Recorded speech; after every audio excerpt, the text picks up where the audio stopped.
안녕하십니까. 이어서 경남 뉴스입니다. 지난해 함안의 한 마을 지하수에서 발암물질인 비소가 검출됐었는데 올해도 또 검출된 것으로 KBS 취재 결과 확인됐습니다. 마을 인근에 폐광이 있지만 함안군은 원인 조사 없이 올해도 여과기만 설치하겠다는 입장입니다. 김준원 기자가 보도합니다. 30가구가 모여 사는 이 마을의 식수용 지하수에서 발암물질인 비소가 기준치의 4배나 검출된 것은 지난해 5월. 함안군은 당시 제대로 된 원인 분석은 하지 않은 채 석 달 뒤 여과기를 설치하는 것으로 끝냈습니다. 항상 우리가 원하는 일정한 수질이 나올 거라고 판단하기는 좀 어려운 시설 아닌가. 따로 그런 조사를 안 합니다, 보통은. 1년 뒤인 올해 비소가 검출된 곳은 모두 5개 마을, 기준치 2배에서 최대 10배까지 나왔습니다. 5개 마을 모두 일제시대 광산 2곳으로부터 반경 4km 안에 있습니다. 동이고 이제 그 일부 거미 정도는 좀 씨앗 내려오니까 몇 대미터 내려오는 거야. 망치를 깨가지고 이제 그러면 이제 필요한 거면 이제 깨 가져가고 또 필요 없는 거는 그냥 이어서 비석을 버리고. 지난해 비소가 검출된 마을에서 100m가량 떨어진 폐강 지역을 찾아가 봤습니다. 입구에는 중금속이 포함된 폐석이 여기저기 쌓여 있고 밖으로 물이 흘러나오고 있습니다. 갱내수의 오염물질이 지표나 지하수로 흘러들어가서 지하수가 오염됐거나 또는 이 집안, 안반 자체에 위에 중금속이 많이 있어서 지하수를 오염시킨 2가지 경우니까요. 기준치 10배가 검출된 마을에서 4km가량 떨어진 곳도 마찬가지. 폐강에서 중금속을 포함한 물이 이렇게 흘러내려와 인근 토양으로 스며들고 있습니다. 함안군은 올해도 원인 조사는 하지 않고 여과기만 설치할 계획입니다. KBS 뉴스 김준원입니다. 정부가 낙동강 녹조 대책으로 조류경보제를 도입하기로 했는데요. 효용성이 없다는 지적입니다. 조류경보제를 도입해도 경보만 발령할 뿐 이에 대한 현실적인 후속 대책이 없기 때문입니다. 박상현 기자입니다. 녹조 알갱이가 둥둥 떠다니고 녹조 때문으로 보이는 물고기 폐사가 잇따르는 낙동강. 정부는 녹조 대책으로 내년부터 낙동강 일부 구역에 조류경보제를 도입하기로 했습니다. 조류경보제는 이제 호소수에서 상수원에서 저희가 조류경보제를 적용하고 있습니다.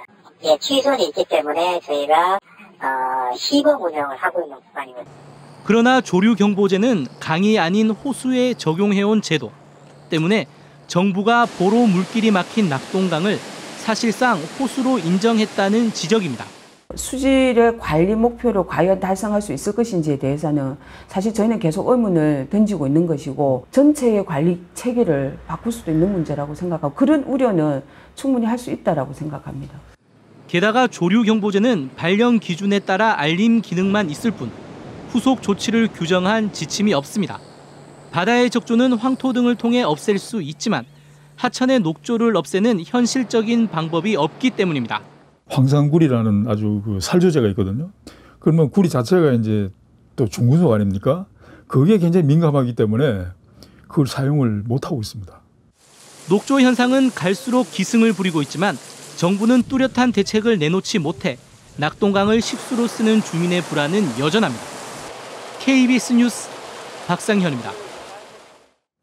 김해 중부경찰서는 고액의 배당금을 주겠다며 투자를 유도해 거액을 가로챈 혐의로 55살 강모 씨와 53살 유모 씨를 구속했습니다.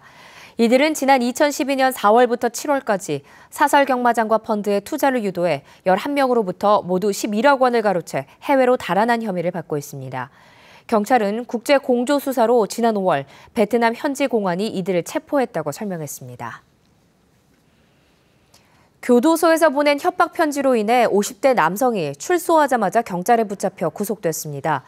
거제경찰서는 교도소 수감 중에 피해자에게 상습적으로 협박 편지를 보낸 혐의로 57살 남모 씨를 구속했습니다. 나 씨는 지난 2013년부터 약 2년 동안 교도소에 있으면서 63살 배모 씨에게 당시 합의를 해주지 않아 형을 살게 됐다며 출소 뒤 찾아가 해코지를 하겠다는 등의 협박 편지를 110차례에 걸쳐 보낸 혐의를 받고 있습니다. 새정치민주연합과 정의당, 노동당, 경남녹색당 등 야4당은 무상급식 회복과 주민소환 추진 등의 야권이 연대해 정치적 역할을 다하기로 했습니다. 홍 지사 주민소환 참여에 대한 야4당 입장은 경남녹색당이 참여를 결정했고 나머지 3개 당은 내부 의견 수렴을 거쳐 이달 중순 이후 입장을 정할 것이라고 밝혔습니다. 경상남도가 부지사를 차관급으로 격상하는 등 부단체장 직급 상향 조정을 추진합니다. 경상남도는 1급인 행정부지사는 차관급으로, 2급인 기획조정실장은 1급으로, 4급인 인구 10만 미만 군지역 부군수를 3급으로 상향 조정하는 방안을 행정자치부와 협의하고 있습니다. 한 곳에서 미술 작품들을 관람하고 구매할 수 있는 경남 유일의 국제아트페어가 열렸습니다. 올해로 6회째인데요. 김소영 기자가 다녀왔습니다. 남과 북을 가르며 역사적 비극의 상징이 된 비무장지대. 풀과 바람, 자연의 생명력으로 희망을 노래합니다. 비행기 추락사고로 슬픔에 젖은 캄보디아. 코끼리와 나무를 품은 거대한 달이 작은 위로를 건넵니다. 올해 경남 국제아트페어에는 전국 50여 화랑, 2,500여 점의 작품이 참가했습니다. 되게 다양한 작가분들의 작품들을 볼 수 있고, 그리고 그 작품들이 전부 다 되게 분야도 다양하고, 다양한 작품이 한자리에 모이는 미술 장터를 통해 현대 미술의 최신 흐름을 보며 작품도 구매할 수 있습니다. 수도권에서만 열리던 아트페어는 최근 부산과 대구, 창원 등 지역 곳곳에 확산되고 있습니다. 미술 시장을 활성화해 지역에 재능 있는 작가를 더 많이 발굴하고 열악한 창작 여건을 개선하기 위해서입니다. 지역의 경남의 미술 시장은 다른 대도시에 비해서 상당히 열악합니다. 그래서 이런 기회를 통해서 지역의 작가들이 시장을 통해서 많이 판매가 될 수 있으면 좋겠다는 저는 개인적인 바람을 갖고 있습니다. 이번 아트페어에는 마티스와 피카소 등의 진품을 볼 수 있는 20세기 거장전과 유명 그림의 복제품을 저렴하게 구입할 수 있는 프린트 베이커리 기획전도 마련됩니다. KBS 뉴스 김소영입니다.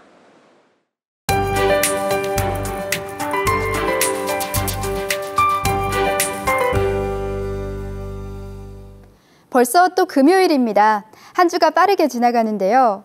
오늘은 하늘 표정도 좋고 대기질도 깨끗하겠습니다. 한낮 기온은 창원이 28도로 어제와 비슷하거나 조금 높겠습니다. 이렇게 낮 기온이 크게 오르면서 아침 저녁으로는 다소 선선합니다. 일교차가 10도 가까이 벌어지니까요. 감기 걸리지 않도록 건강관리에 주의하시기 바랍니다. 오늘 경남 지역은 중국 북부지방에서 남하하는 고기압의 가장자리에 들겠습니다. 따라서 대체로 맑은 가운데 한낮 기온은 30도 안팎까지 크게 오르겠습니다. 먼저 아침 기온 살펴보면 창원이 18.6도로 대부분 지역에서 18도 안팎으로 시작했습니다. 한낮 기온은 창원이 28도, 창녕이 31도로 평년 기온을 1, 2도가량 웃돌겠습니다. 서부 지역으로도 낮더위가 계속 이어집니다. 오늘 거창이 29도, 합천이 30도로 내륙을 중심으로 기온이 크게 오르겠습니다. 또 오늘은 자외선 지수가 대체로 높음 단계까지 올라갑니다. 낮 동안 강한 햇살에도 주의하시기 바랍니다. 현재 위성 영상 보시면 우리 지역으로 높은 구름이 간간히 지나고 있습니다. 여기에 일부 내륙으로는 안개가 짙게 끼어 있습니다. 특히 의령군과 합천군 삼가면의 경우 가시거리가 800m가 채 되지 않습니다. 출근길 교통안전에 주의하시기 바랍니다. 바다의 물결은 모든 해상에서 비교적 잔잔하게 일겠습니다. 이번 주말에는 야외로 나들이 계획 짜셔도 좋을 것 같은데요. 맑고 더운 날씨 속에 구름만 간간히 지나겠습니다. 기상정보였습니다. 진주시가 메르스 여파로 침체된 지역 경제를 활성화하기 위해서 전통시장 방문 등 소비 활동을 촉진합니다. 산청구는 결혼 이민 여성들의 경제적 자립을 돕기 위해 올해 19명에게 기능취득비를 지원합니다. 제39 보병사단 이전 부지 발굴 유물전이 다음 달 25일까지 함안박물관 기획전시실에서 열립니다. 통영해양경비안전사가 국민과 소통의 장을 확대하기 위해서 해경 환자 후송과 선박 구조 등 활동상을 담은 소식지를 발간 배부합니다. 창원시가 창원문화재단 조직체계를 문화정책과 콘텐츠 사업 중심으로 바꾸기로 했습니다. 이를 위해 성산아트홀과 3.15 아트센터, 진해문화센터의 행정부서를 통합하고 문화정책과 전시공연을 기획할 문화예술본부를 신설합니다. 창원시는 또 시민들의 문화예술 사업 참여 기회도 확대하기로 했습니다.